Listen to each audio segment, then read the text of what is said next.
Welcome to She Sells Radio. Oh my gosh, guys, my guest today on the podcast is someone I am so excited to bring to you. And I want to give you just a little bit of context before we get into the interview. And I think you'll totally understand why we're bringing him in. Yes, I said him. This is, I think, our third man on She Sells Radio. So very excited about that too. But here's a question for you. I don't know if you can relate to this, but I have always felt for most of my life, I felt like I was good at making money, but I hated managing it. I avoided managing it. I avoided looking at my bank account. I was this classic financial avoidant. I would feel fear and feel discomfort. And just, even though like I thought there'd be money in my account, I didn't want to look at it because I didn't have a good grasp on my spending and investing. And so I just kept putting it off. And I know from working with a lot of my clients that they can relate. So maybe you can relate too as you listen to this. And there's something that happens, at least this has been my experience, that there's something that happens when you have a child where you finally decide to just pull your head out of your ass in a lot of different ways and get serious about your life and your money. And so for Jason and me last year, when we had Jack, we knew it was time to not only keep making money and making more, but also finally become really good at investing it and multiplying it. And so our guest today is someone who I've actually recently hired as a personal coach, a financial coach, to help me up-level my business and up-level my financial acumen. And for me, when I heard that he helped work with entrepreneurs like James Wedmore and Brendan Burchard, I said, okay, he's probably good enough for me too. And he's helped them build and scale their businesses and works with many, many entrepreneurs and business leaders who you know. And a little bit of context, and then I'm going to tell you who we have on. So our guest today is a CPA by education, but an entrepreneur by exhilaration, and a true believer in the entrepreneurial way of life. And I love this about him. He loves helping bring people's dreams out of the darkness and breathe life into them again. He's a globally recognized thought leader and a financial expert. He's a #1 national best-selling author of The Entrepreneur Solution, and he's ranked #2 most powerful business podcast by Social Entrepreneur. So please welcome Mel Abraham to She Sells Radio. Mel, we're thrilled to have you. Oh my God, it's so cool to be here. So Yeah. thank you for even asking. And you said I'm the third dude that's been on here, huh? You're the third dude. I know. I know. It's quite an honor. It is quite an honor, my friend.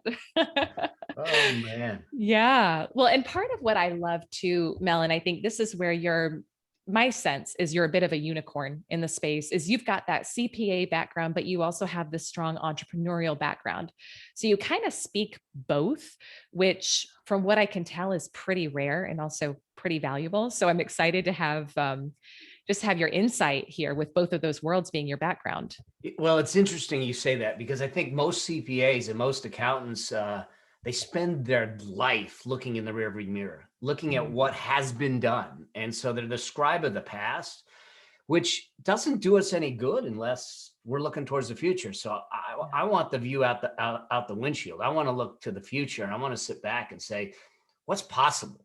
And yeah, there's some great lessons in the past and learnings and things, but we don't want to live there. And so it was a struggle for me as a CPA, and that's why I think that entrepreneurial kind of just rose up in me and said, no, we want to move forward. I don't want to keep looking backwards. Yeah, absolutely. Absolutely. And that's, as entrepreneurs, it's like, that's the way we're wired, right? That's how we got to go and drive. And so one of the things that I feel like I relate to you on is you talk a lot about your son and the lessons that he's taught you in life. And now that I've got a son, it's like, I'm excited, right? As he gets older to learn things from him. But you share this story about your son drawing a picture of you that really changed your life and changed the direction that you were going in. So tell us about that time and where were you at in your life and business? And what was it about this picture that made you shift and pivot to do what you do today? Oh, thank you. So here's the thing. This was, now we're going to go back a little ways. So this was back in 1995, 96. My son was 5.5 years old. It was when I became a single full-time dad. I started raising him full-time as a single dad. And so that same year, I was pushed out of my partnership. I was in a traditional CPA firm. I had two traditional partners.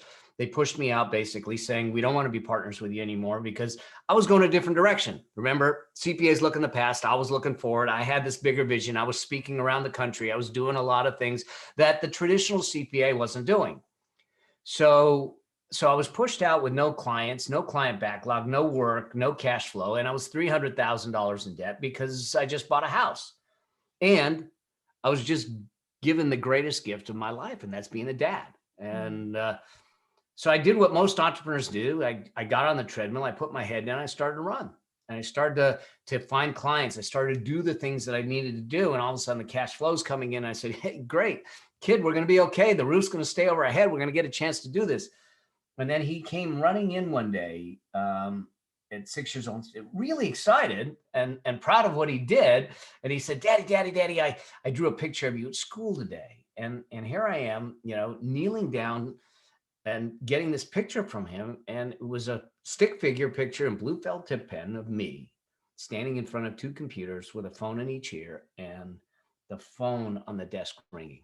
Oh my gosh. And it was like a knife in the heart. I mean, it wasn't us playing ball. It wasn't us at Disneyland. It wasn't us having fun. All he saw was his dad working. Yeah. And it was that moment where I said, there's got to be a different way to do business and to do money. And that there's got to be a way to look at it differently, because it can't be that my dream to be an entrepreneur, impact people's lives, make a difference in people's lives can't coexist with the gift of being a father. And that's when I started to look at how I did business, how I looked at life. And one of the things that came out of that really is this whole idea of work-life balance. And because I had a whole lot of people saying, well, Mel, because it really hit me hard. And you need to get work-life balance, people would say.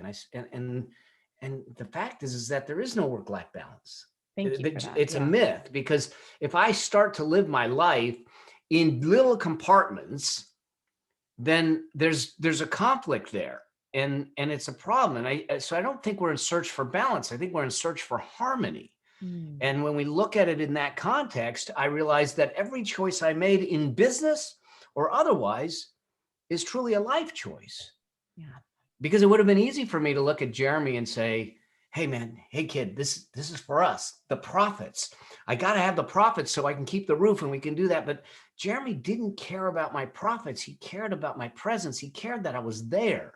Yes. And so that's when I started to look at, there's got to be a new framework, a new process, a new way of doing it. And that's what started to shift things for me in the sense of how I did business and how I took care of my money, the way I lived my life, to allow us to have the things that we do, so I could be a good dad as well as an entrepreneur and a good person. And, did I lose clients in the process? Sure, I did. But when you get your values straight, when you get those priorities straight, it doesn't matter. And so those that didn't understand that Jeremy was the priority, they just didn't stay as clients, and I was cool with that.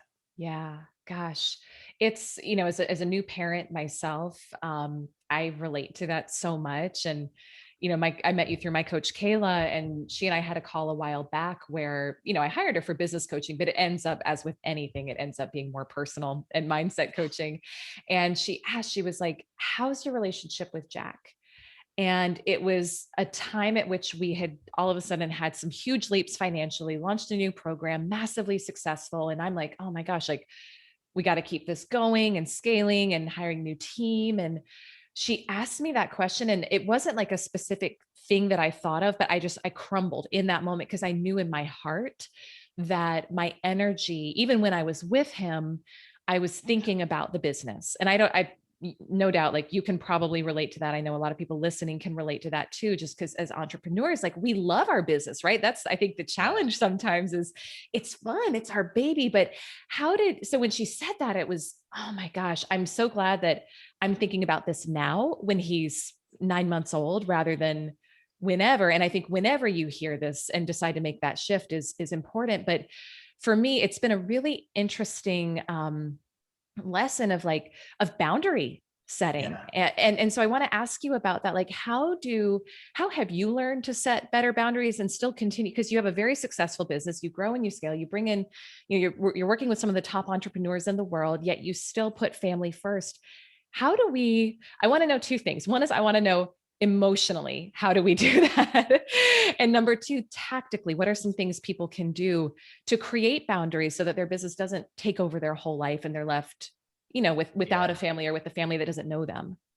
So let's talk a little bit about the emotions first, and then I'll tell you what I did with Jeremy as part of that. So he had the comfort and the certainty that I was there. Mm.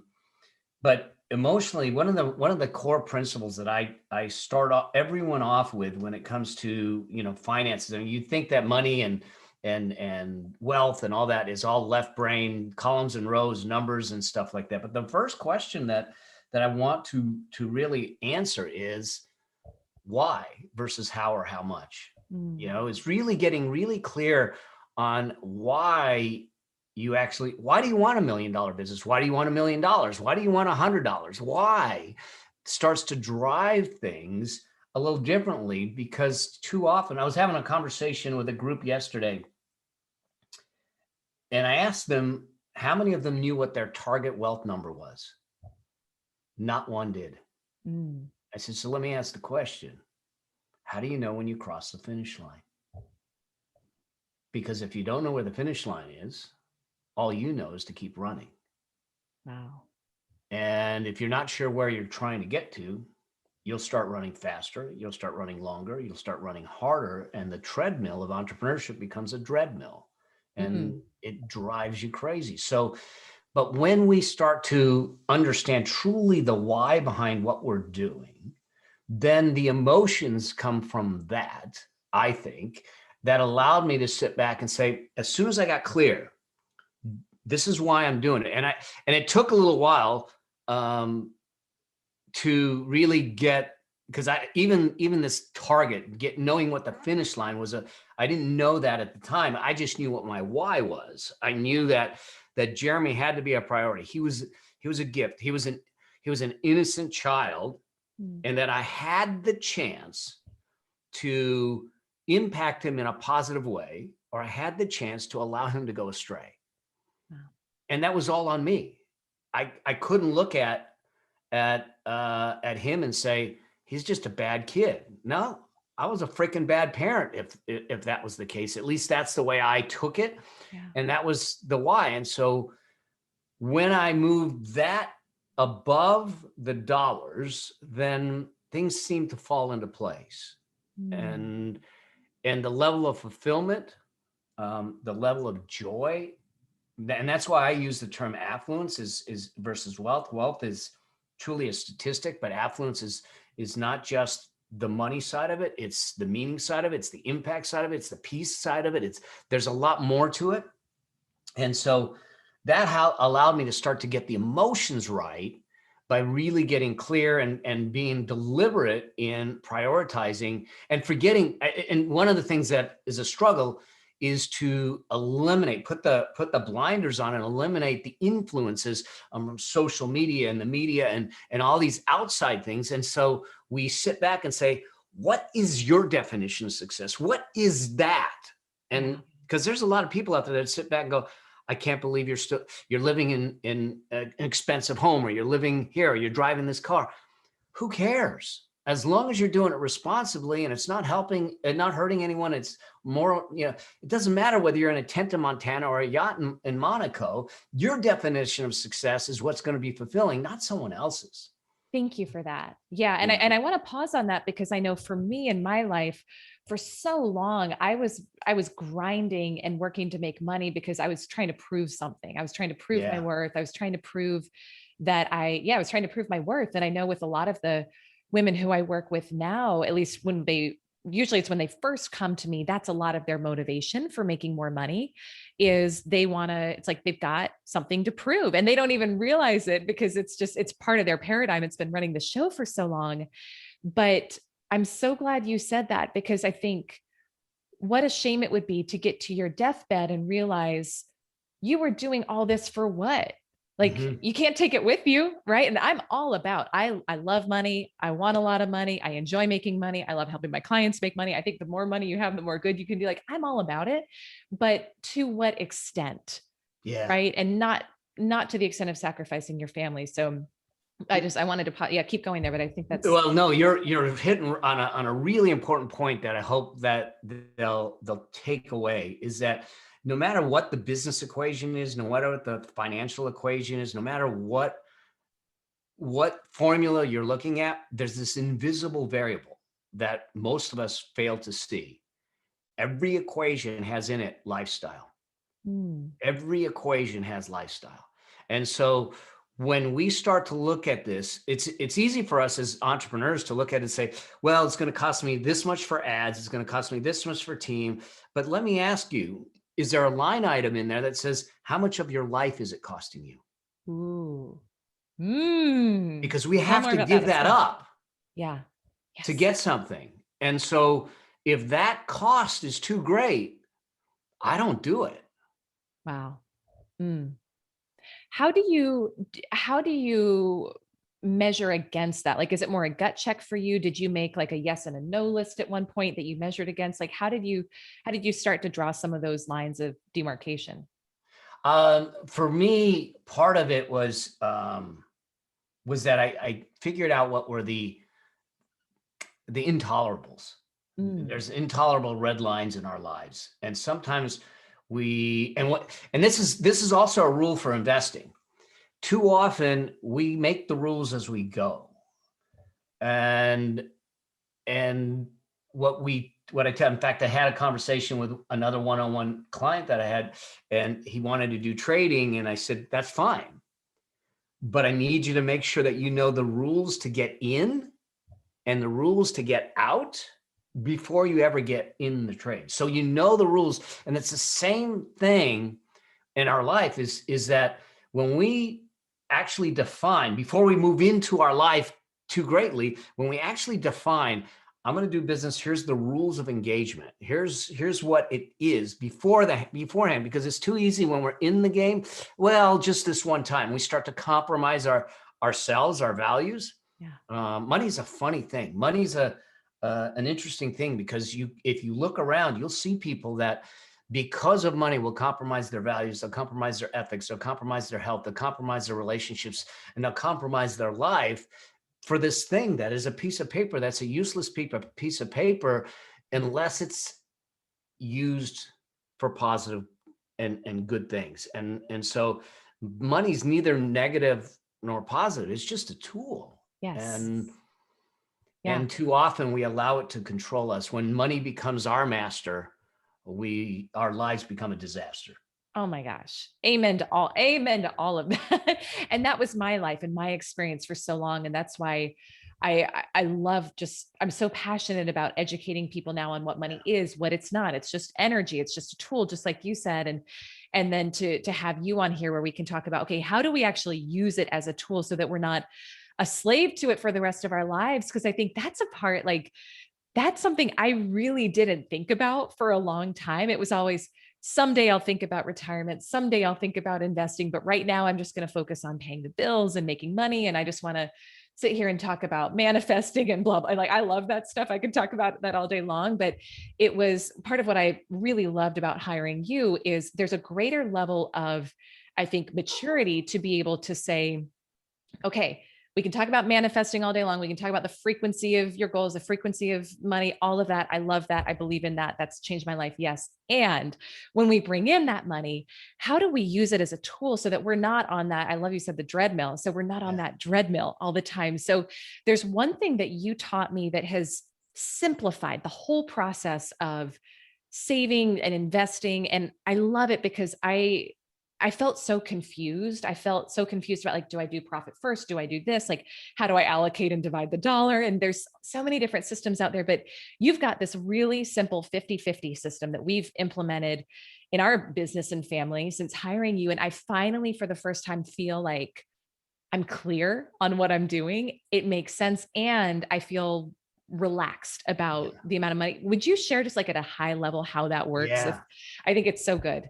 And thank you for that. And I think, and I'm glad you used the word simple. It may not be easy for some people, but it is a simple system and it works. And I'll give you an example of it. So the bottom line is this, is that a lot of people say, you know, what do I want to, how much do I invest? What do I do? I mean, so let's first understand what I call the wealth pathway, is that most people, the way they've grown up, the way they live their life is they make money, they spend money, they see what's left, and they'll invest from what's left.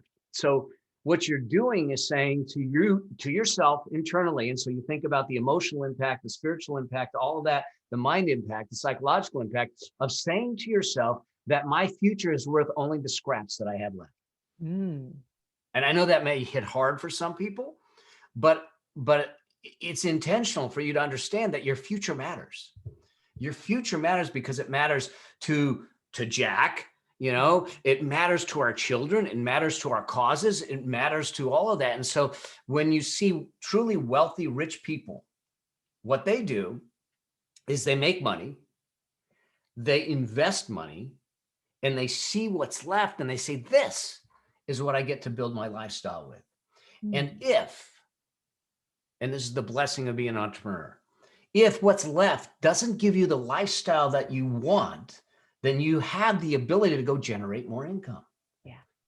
Or look at your expense structure or look at that. But we make investing a priority. So our future, think about the message that we're creating is that we're creating a different psychology in our mind. And I know I'm a left brain dude talking about psychology, but I love it. Here's when you say that my future is as important as my today, then, and it's not about forsaking everything, because Lord knows, I mean, you kind of know how I live. I'm not living on ramen and mac and cheese. Okay. And I live in a nice home and all of that, but we do it smart. And we make sure that the investing isn't sacrificed to make that happen. That's what generated this whole idea of the 50% rule. And so the way the 50% rule works, especially in online businesses, because online businesses are high margin businesses. But even in offline businesses, you're going to have revenue. That's how much money comes in the door from the customers. You're going to have costs. That's how much money you're going to have to put out the door to make sure that you can make the sales and deliver to the customers. You're going to have another number, which I was just listening to another podcast that we need to think about, and that's taxes. Like it or not, y'all have I'm a California dude talking and using y'all, but left brain psychology. You all have a partner in your business. Yeah, exactly. You know, you all have a partner in your business, and it's the taxes. And if we don't pay that, like I listened to another podcast where someone was $140,000 owed to the IRS. Well, you can't bankrupt that. That's gonna haunt him until he gets it paid off. And so you don't forsake that. You got to know that when I'm making a dime, there's a slice of that, depending on your situation, how much to put away. So you have expenses, you have taxes, and then you have what's left. What's left is your profit. This is where the 50% rule comes in. Is I tell my clients, I want you to split that profit. 50% is for your current lifestyle. 50% is for your future lifestyle.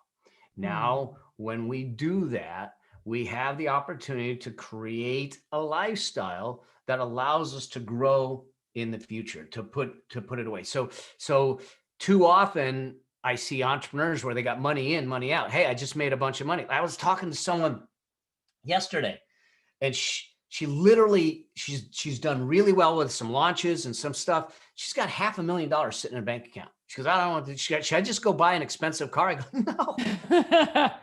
Which, as entrepreneurs, we'll go do, right? If it's simple, it's like, oh, go get the Tesla, whatever.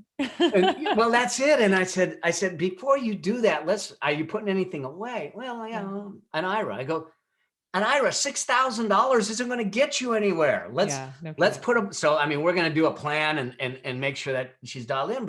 But she says, I'm a money hoarder. I said, I said, you are a money hoarder in one sense, but it's going to all get eroded away because you're not doing anything with it. Your money, your dollars, they're like the best employees you could ever find, because your dollars are willing to work 7 days a week, 24 hours a day, 365 days a year for you. And the idea about investing and wealth building is to take the money out of your business, the 50%, and make it work harder for you than you did for it. Love that. I love that. Yeah. If investing feels overwhelming to someone, and first of all, if it does, like I can relate because I have felt like, oh my gosh, there's so many options. Where do we start? Where does someone start? I mean, obviously, like listen to your podcast, right? Yeah. Affluent Entrepreneur Show. Is that like, and I know I want to tell them in a minute where to connect with you as well, but what's like one simple place to start if investing just feels overwhelming? So here's what I would do is that when you start to, I tell all my clients, we don't invest in anything we don't understand. That's Okay. good. Because there's too many nuances or ways you can get taken. I learned from experience. Okay. So if you don't understand it, you don't invest it, no matter how good it sounds. So what that means is that if you sit back and say, I have a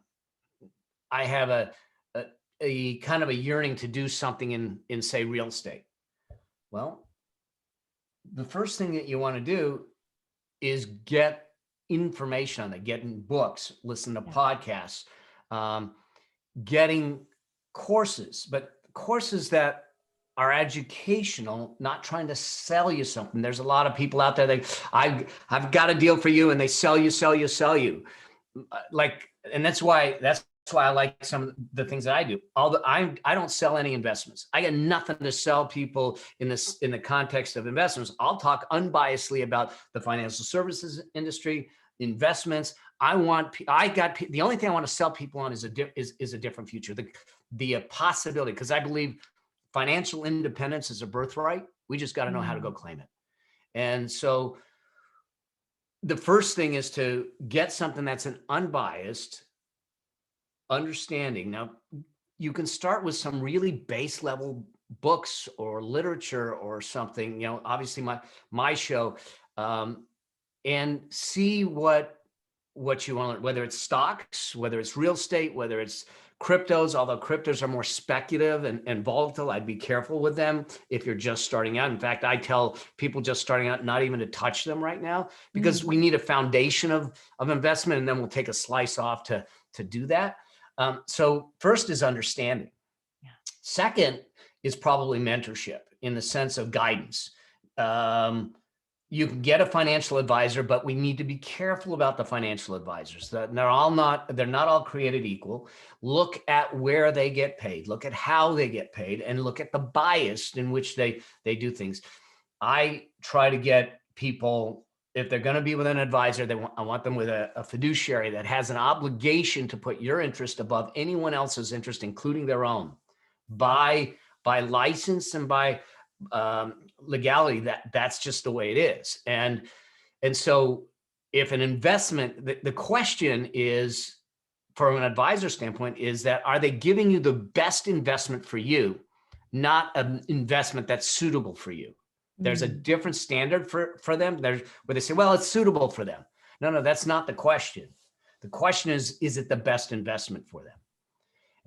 And that's the thing. So getting an advisor, getting a coach, getting someone that has your dream in mind, your vision in mind, and the sole focus is to help you accomplish that, notwithstanding what their financial arrangements are and how they get paid.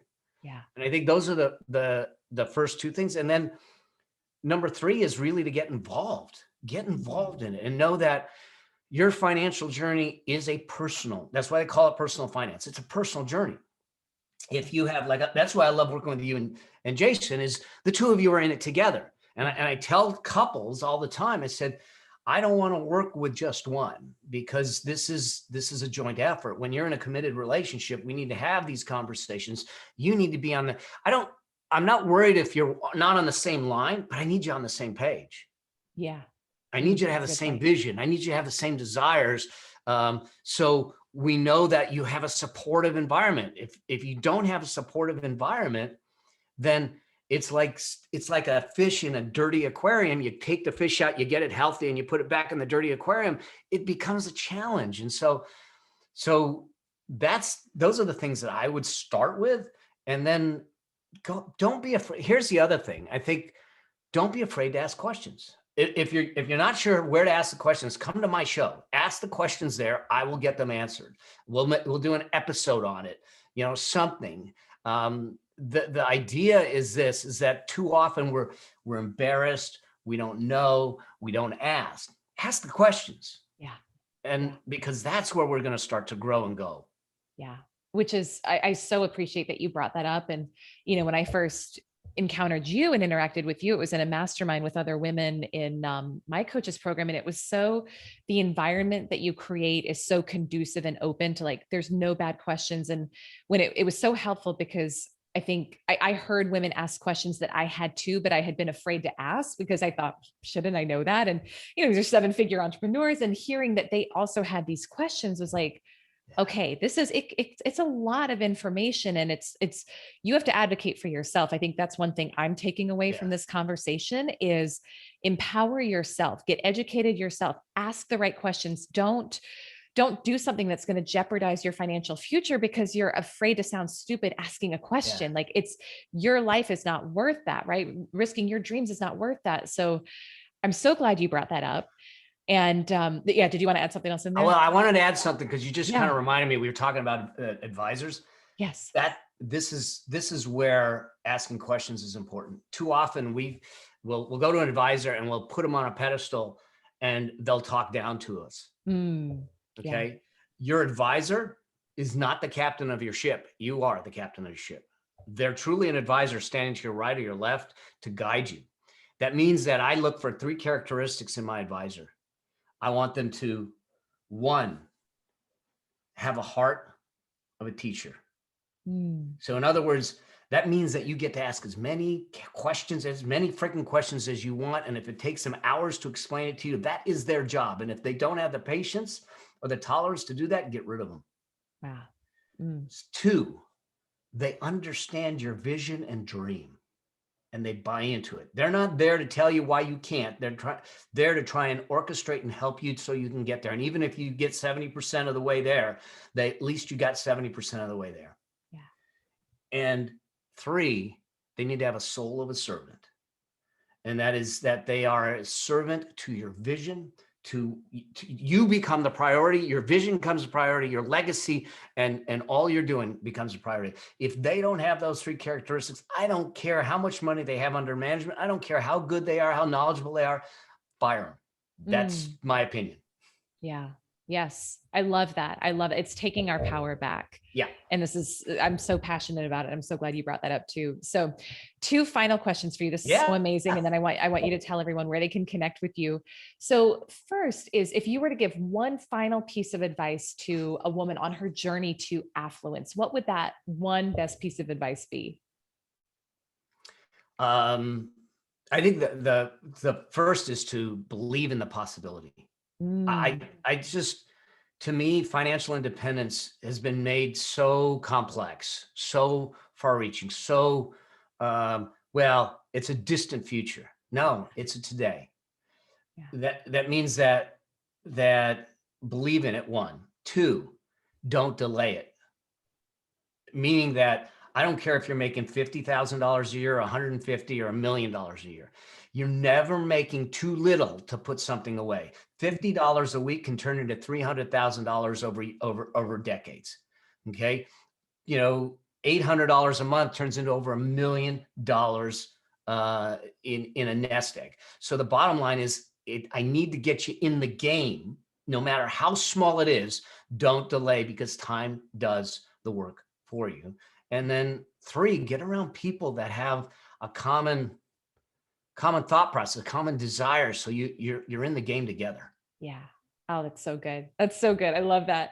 Final question. Yeah. If your son were to draw a picture of you today, what do you think it would look like? So the funny thing is,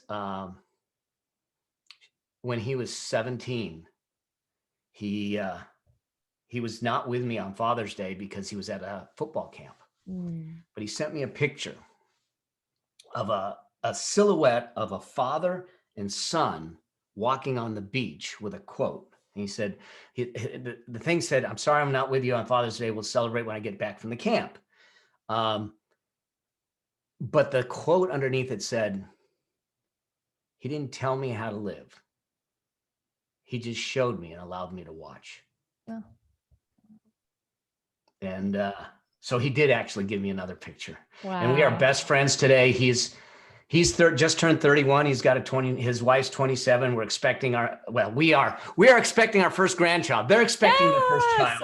Everyone is. It's so exciting. And it's a family event. And they're independent. I mean, they've got 3 homes. They've got a multi-million-dollar net worth at their age. And amazing. And as he becomes my greatest success, then I did what I was meant to do here. Yeah. Gosh, that's so inspiring. Thank you for that. Cause just from one parent to another, like seeing what's possible and setting that example, and just knowing like whenever you make that decision to switch and pivot and let your business support the life that you're building and putting your family first, like that's the perfect timing. And it's just super inspiring to me. So yeah.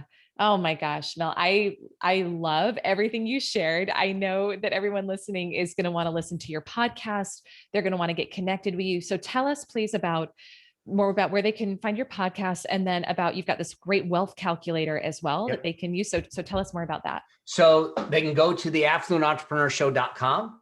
They'll get them connected to the podcast, and we're dropping episodes weekly now.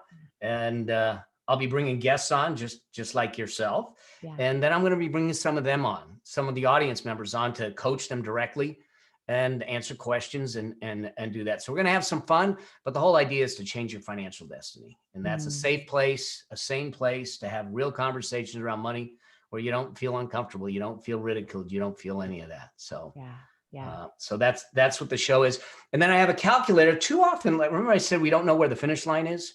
So I have something called the Wealth Lifestyle Calculator. And it's just, you're going to put in a couple of numbers. It's going to give you an idea of what you need to do to get to the number and what that number should look like based on the lifestyle you want. If you go to melabraham.com/wealth tool, TOOL, you can get access to that free and at least get an idea. Now, just a word of warning, because I had someone reach out to me after he did it, and he said, "Oh my God, I was depressed after it, but I was awakened in the sense that I now know what I have to, I know where the finish line is, and I know where I got to go. And now it's a matter of putting the things in place to get there."